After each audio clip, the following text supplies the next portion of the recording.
सुबह शाम मंदिरों में भगवान को सुलाया जाता है, नहलाया जाता है और कहते हैं कि उनको सुबह जगाया भी जाता है और शाम होते ही पट बंद कर दिए जाते हैं। और यही प्रक्रिया कई बार घरों में भी की जाती है। क्या वाकई भगवान सोता और जागता भी है? और भोग लगाने की भी एक प्रक्रिया है, ये भी मंदिरों में की जाती है और घर पर भी कुछ महिलाएं और कुछ पुरुष करते हैं। आखिर इसके पीछे का तात्पर्य क्या है, आध्यात्मिक इसके पीछे का गुण क्या है, ये हम जानने का प्रयास करेंगे। शशांक साहब, क्या कारण है इसका, भगवान के मंदिर को सुलाना, उनको जगाना, अनुष्ठान करना, पूजा पाठ करना, ये क्या है?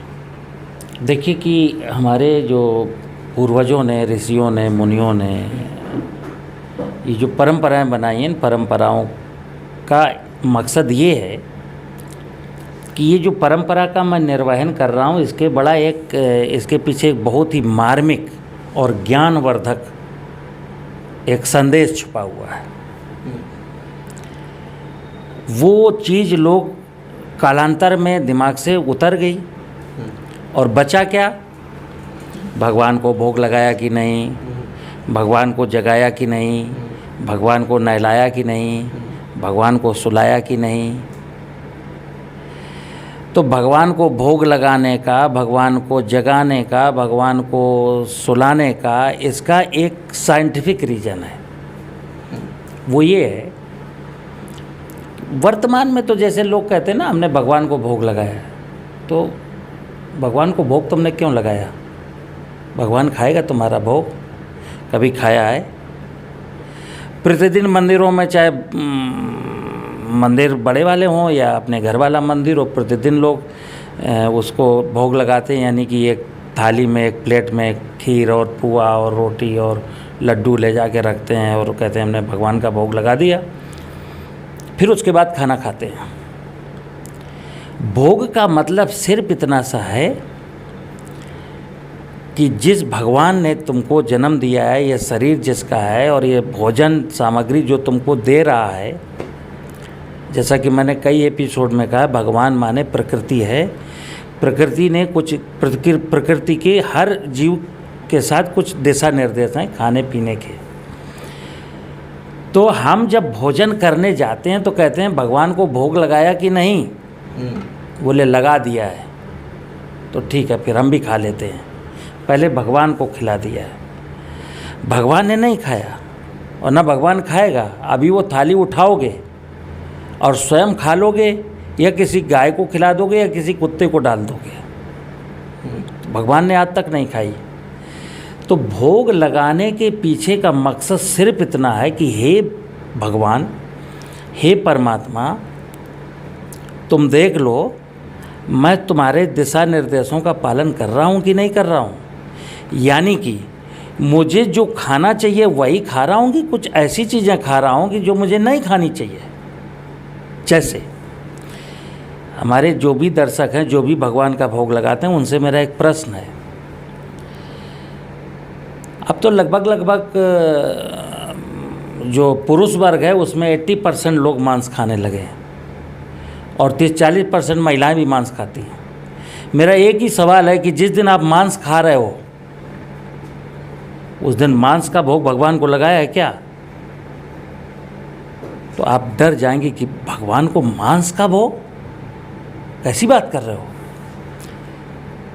तो भोग लगाने के पीछे एक ही कारण है कि हे ईश्वर, हे भगवान, खाने की शुद्धता की बात है कि हम देख लो मुझे जो खाना चाहिए वही खा रहा हूँ कि कुछ गड़बड़ कर रहा हूँ।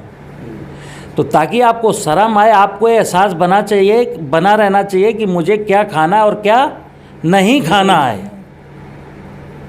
भोग लगाने के पीछे का मकसद ये है, जगाने का मकसद। सुबह सुबह हम भगवान को जगाते हैं। अगर थोड़ा सा भी सेंस होता ना, भगवान को नहीं जगाया जाता। आपको जागना है, आपको जागना है।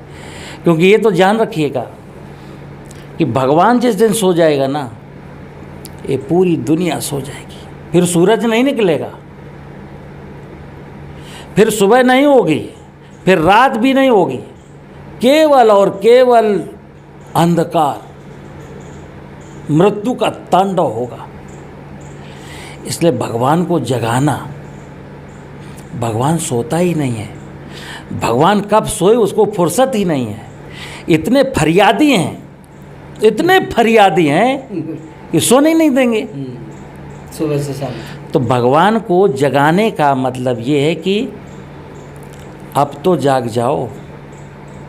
जिस समय मैं भगवान को जगा रहा होता हूँ, क्योंकि देखिए भगवान का और हमारा संबंध है, परमात्मा का और आत्मा का संबंध है, भगवान का शरीर का संबंध है।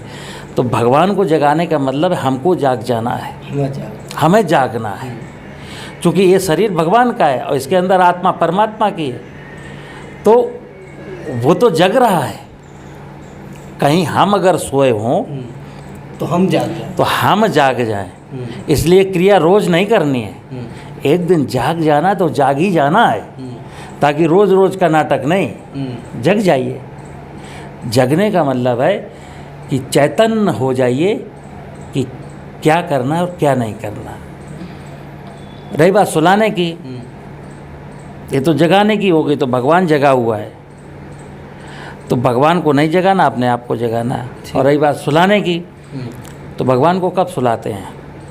शाम को सुलाते हैं ना, जब दिया जलने को होता है तो दीपक जलाते हैं, उसके बाद भगवान को सुला देते हैं। तो अब मनुष्य तो सोता नहीं है, रात दिन मशीन की तरह चल रहा है। भगवान को सुलाने का मतलब ये है कि रात्रि में हर व्यक्ति को सो जाना चाहिए।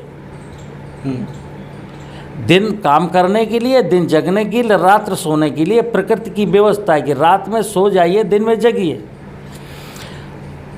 और आज के 30, 40, 50 साल पहले कहते थे कि जैसे किसी को इमरजेंसी में कहीं जाना हो तो लोग कहते थे रात को मत जाओ यार, चाहे कुछ भी हो जाए। बोले क्यों? बोले निशाचर लगते हैं। निशाचर? तो निशाचर क्या होता है?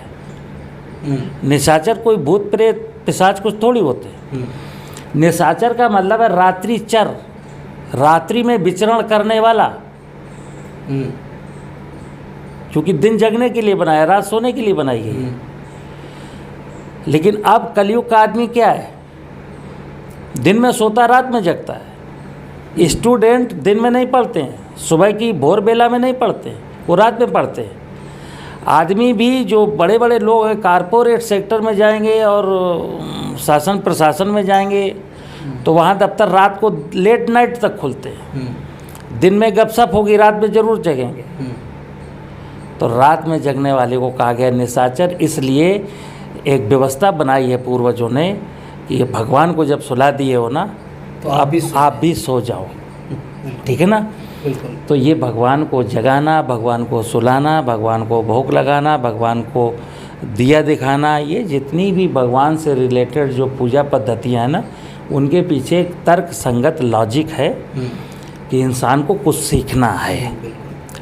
बिल्कुल दोस्तों, आप लोगों ने समझा कि भगवान को जगाने का अर्थ क्या है, भगवान को भोग लगाने का अर्थ क्या है और भगवान को सुलाने का अर्थ क्या है। और वाकई बीके सचान साहब ने इस बात को बहुत ही अच्छे तरीके से स्पष्ट करने की कोशिश की है आप लोगों के बीच में। और मैं समझता हूं कि आप हमें कमेंट करते रहें दोस्तों, वीडियो को लाइक करते रहें, शेयर करते रहें और बने रहिए हमारे साथ, देखते रहिए स्वतंत्र सर्च न्यूज़। नमस्कार।